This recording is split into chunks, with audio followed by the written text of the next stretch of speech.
Here we go. These videos are not for children. If you are a children, then piss off. Hey there, it's me, your least favorite YouTuber, Infuso. And believe it or not, the title isn't clickbait. Now I'm sure most of y'all, if not all of y'all, are familiar with Christopher Nolan's Dark Knight Trilogy. Of course. The movies that gave us unforgettable performances and introduced and defined Batman characters to an entire generation. No, seriously, I can't tell you how many comments I read on a daily basis telling me that I'm wrong in my own opinions and that Heath Ledger was the greatest Joker of all time. Safe to say, these movies are pretty legendary in their own right, and they help establish how casual viewers see the heroes and villains of Gotham City. But what casual viewers probably don't know is that despite the fact that this is called the Dark Knight Trilogy, there's actually a secret fourth film that's tied to the franchise.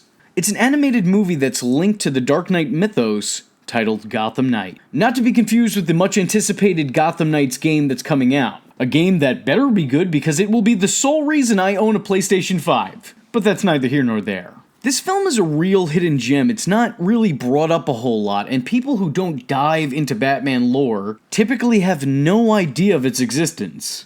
Overall, it's an interesting feature that really serves to better expand the universe of the hit Nolan films. And it brings back characters from the Nolanverse such as the Scarecrow, Sal Maroni, Jim Gordon, Lucius Fox, Alfred Pennyworth, and even Ana Ramirez, a police officer who was made exclusively for the Dark Knight film. Though many people believe she is in fact based on Renee Montoya, who, notably, is actually a character that exists. But then again, this wouldn't be the only time the series rewrote Batman history and renamed a series mainstay. Isn't that right, Dick Grayson? I mean, Tim Drake. I mean, John Blake. You should use your full name. I like that name. Robin. The movie also introduces audiences to characters who were never seen in the Nolan films. Characters such as Deadshot, Killer Croc, and Crispus Allen all make their debut here. Oh, and hey, is that Cassandra Cain? No? I mean, her name is Cassandra, so I'm still gonna count it. While none of the original cast comes back to reprise their roles, the project is filled to the brim with famous voices from other DC features, including the likes of Corey Burton, who's probably most notable for his work in Superman the Animated Series as Brainiac, George Newbern, who played Superman in the Justice League Animated Series, Scott Menville, who I have very fond memories of as Robin from the Teen Titans, Hynden Walsh, who you probably know better as Starfire from that same Teen Titans show, Kevin Michael Richardson, who also portrayed one of the most underrated versions of the Joker in The Batman, Will Friedle, who is unforgettable as Batman in Batman Beyond, and of course, playing the Gotham Knight in question, none other than everybody's favorite Batman, Kevin Conroy. Which is kind of weird for me because now I'm supposed to believe that this... Where were the other drugs going? I never knew. I don't know. I swear to God. Swear to me! somehow turned into this. You stay in the slums. That's the arrangement until I get something on you. And then you can fight over who gets the top bunk in Blackgate. And then turned back into this again. Where are they? Killing is making a choice. Where are they? And I don't know how far I can suspend my disbelief. Gotham needs its true hero. You either die a hero, or you live long enough to see yourself become the villain. There are several homages throughout the film to really emphasize the connection between the Christian Bale-led movies and this movie made up of animated shorts, but the film doesn't go out of its way to try to beat you over the head with this continuity, and I really appreciate that. You know, introducing a character we'll later see in The Dark Knight here, the exact Batman logo from those movies over there, that's really mostly what you get. These chapters do a really good job of not depending too much on reminding the viewers of the bigger picture, and because of that, it survives as its own project with its own interesting identity. The film is actually an anthology, so as opposed to following one in-depth story, it's made up of several shorter ones. The stories, despite differing in animation style and tone, does have some consistency in them. Not only is it set in the same universe with the same voice actors voicing the characters in each of the shorts, but it also continues a narrative throughout all of the parts. The movie takes place in between the events of Batman Begins and The Dark Knight. And in it, we get smaller stories from screenwriter David Goyer, the writer of Batman Begins, and Alan Burnett, a writer from Batman the Animated Series, amongst others. What I find really interesting about the first act of this movie is that it almost comes across as a remake of the Batman the Animated Series, or I guess technically the new Batman Adventures episode, Legends of the Dark Knight, in which 3 kids share their own perceptions of Batman and what he's like. Meanwhile, here, it's a bunch of teens sharing their own perceptions of Batman after they actually encountered him. The two are very similar, and I couldn't help but think about this episode when watching this. It would seem this chapter took inspiration from either that episode or the comic that episode is adapted from. Also, is it just me or is this kid destined to grow up to be a Batman villain? Throughout the first half, the kids are talking about a criminal that they refer to as the Man in Black, a character who would escape after captured during the second story. Now, this story focuses mainly on the very underrated Crispus Allen and the stand-in Renee Montoya as they hunt down the now escaped Man in Black, who is revealed to be named Jacob Freely. Freely seems to be an electronics and explosives expert, so not necessarily someone you want on the run. As they search for him, they have the great Batman debate, with Allen questioning if he could be trusted, and Ramirez defending his honor. In the midst of their conversation, they find themselves in the crossfires of Sal Maroni and an opposing mafia, led by a guy called the Russian. Maroni, by the way, looking quite different from his later appearance in The Dark Knight. You know what? He may be criminal scum, but the guy cleans up well. You love to see it. You love to see it.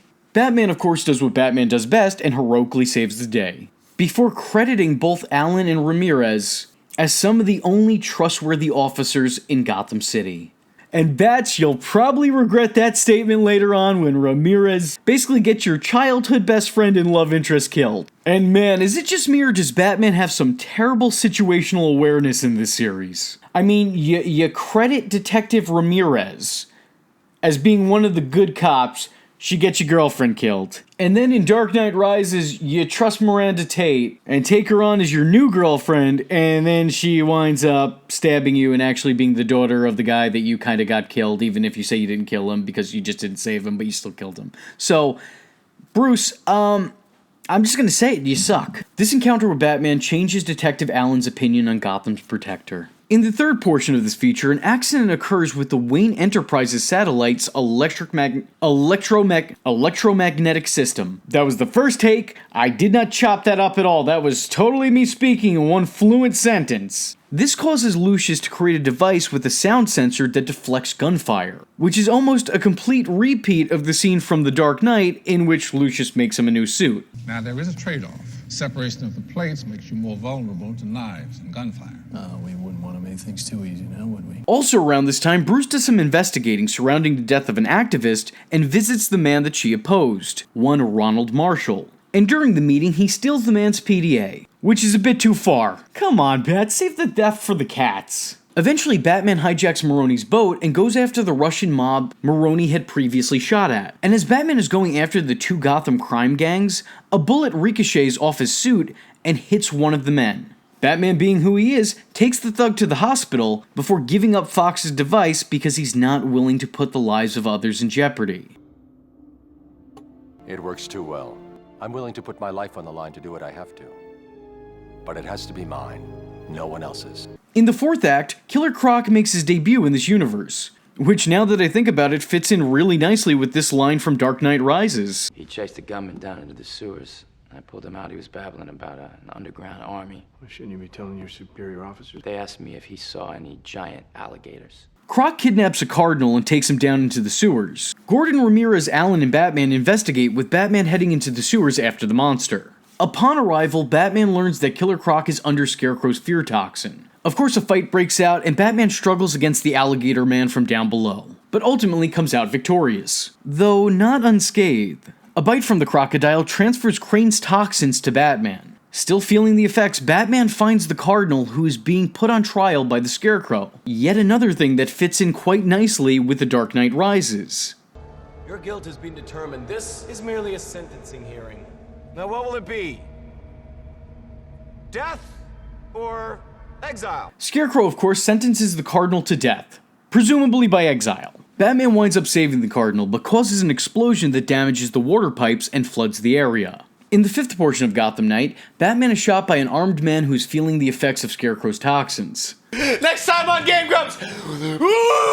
Close to death, Batman manages to cauterize his wound and desperately looks to find a way out. It's during this that he has flashbacks to how he managed severe pain in the past. remembering his time as a relief effort volunteer and how he'd helped a doctor perform a life-saving surgery without anesthesia. He also recalls a woman named Cassandra who taught him how to control the pain he felt, through various unorthodox means. Batman makes his way out of the sewers, finding a Call of Duty fruit basket. In the final story in the set, Bruce has a flashback of the murder of his parents. Because of course he does! I mean, even if this continuity already showed us the gruesome murder of mom and dad in Crime Alley, we need a refresher. How long ago was that? I have no recollection of this. You know, why the hell not? I mean, Batman 1989 and Batman Forever were supposed to be in the same continuity, and we still got two entirely different flashbacks to the death of the Waynes. Of course. To be fair, the flashback does serve a purpose here. It's put here to remind us why Batman opposes guns the way that he does.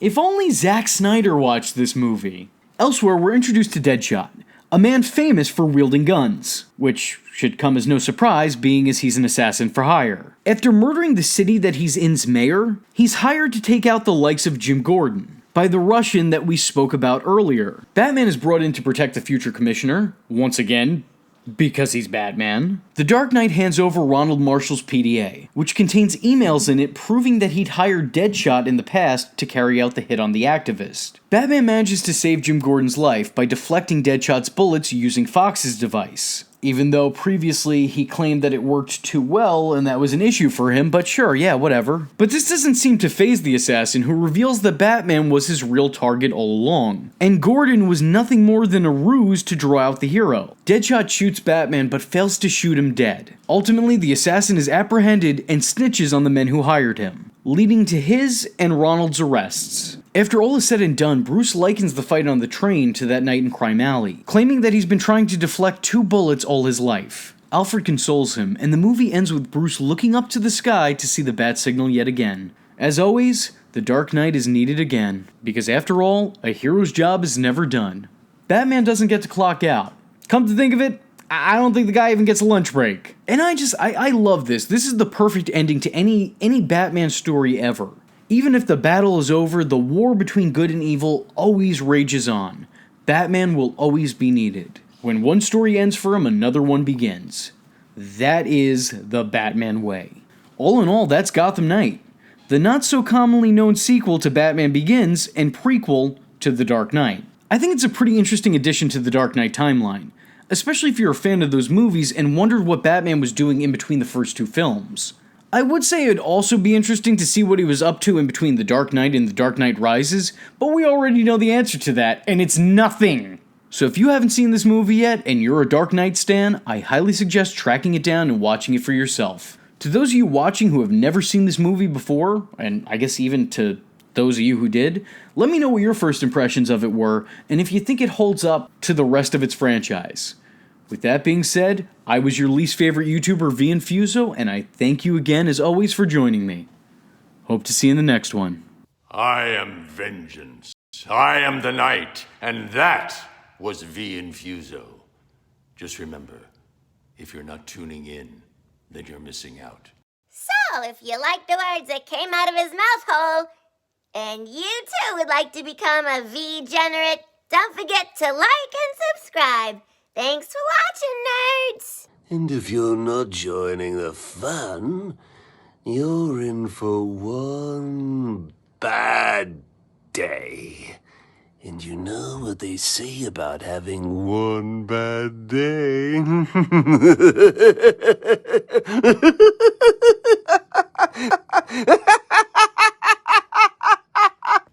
Catch him next time.